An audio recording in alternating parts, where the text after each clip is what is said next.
I need your help, please subscribe my channel. Shopping with Ashley, she texted.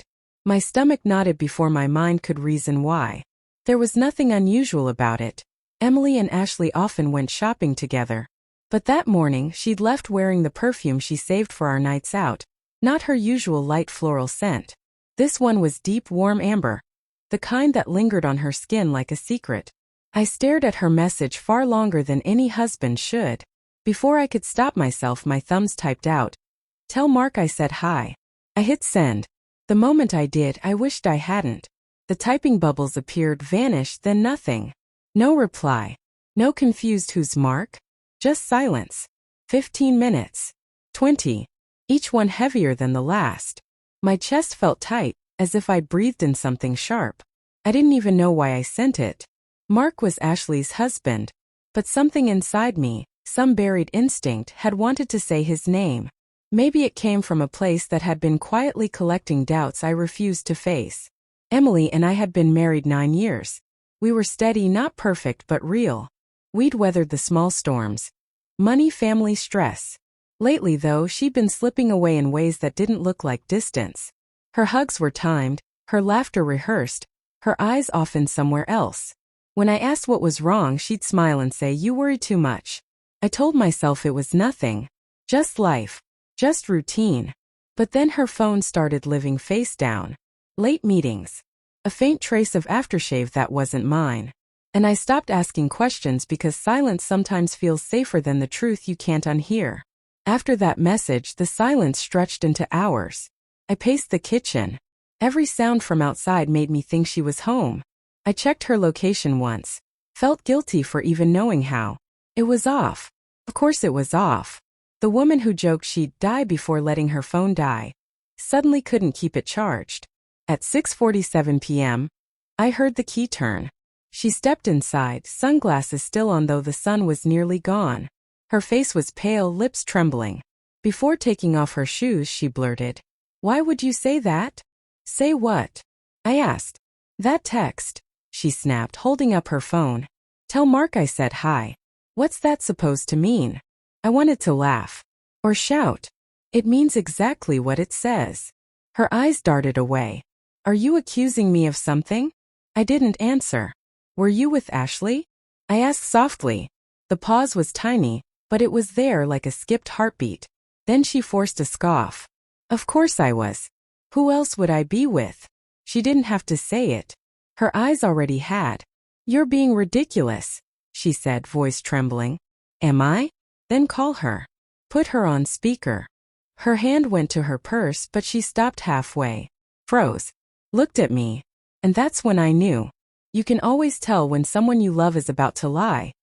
Their face becomes a war between truth and the version they wish existed. "Please don't do this," she whispered. And just like that, everything broke. I sat down, unable to keep standing. "How long?" I asked. Her eyes filled. And I hated that part of me still wanted to reach out and hold her. "It's not what you think," she said. "It never is." She sat across from me, hands shaking. "It happened once," she said quickly, like ripping off a bandage. "It wasn't planned. I was lonely. You've been buried in work." I felt invisible. I let the words hang there. "Once." The kind of word that can ruin a man. Once means it was enough to undo years of trust, to turn love into suspicion overnight.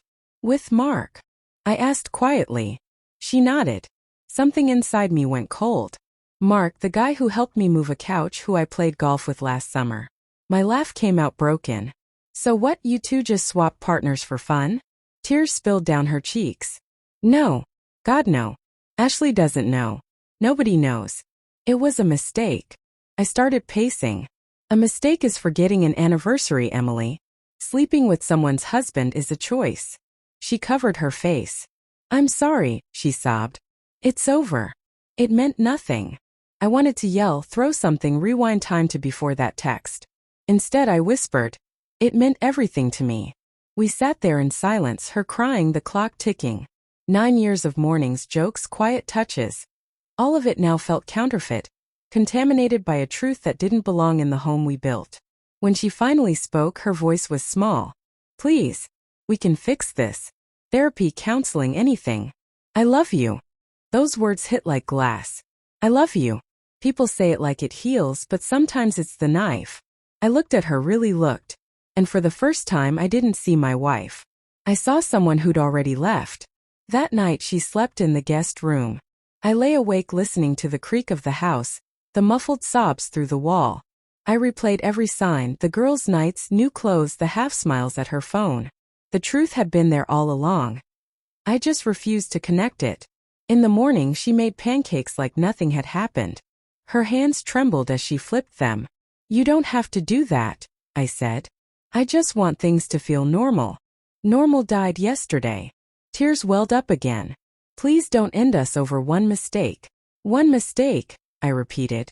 Emily, I trusted you with my life. You don't break something like that and fix it with tears. I walked out after that. Drove aimlessly until I ended up at the park we used to visit.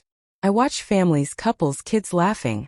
I used to picture us there someday, older, teasing each other about forgetting the keys. But that dream felt like it belonged to someone else now. When I finally returned home, she was gone. A note sat on the table. I'm sorry. I'll stay at my sister's for now. Please don't give up on me. I didn't tear it up. Didn't text back. Just sat there staring at her handwriting, so familiar, yet suddenly foreign, like a message from a ghost. Weeks have passed. We talk through lawyers now. She wants to meet, to explain, to rebuild. But I can't, because I've learned something I never wanted to know. Love doesn't vanish when someone betrays you. It lingers like smoke after a fire, choking you with the memory of what once burned bright. Sometimes I still reach for my phone, wanting to ask if she's okay.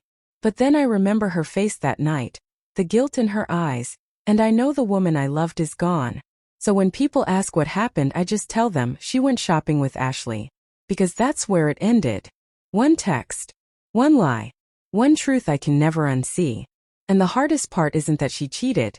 It's that for a moment I almost wished I hadn't sent that message. Because knowing the truth hurts far more than believing the lie ever did.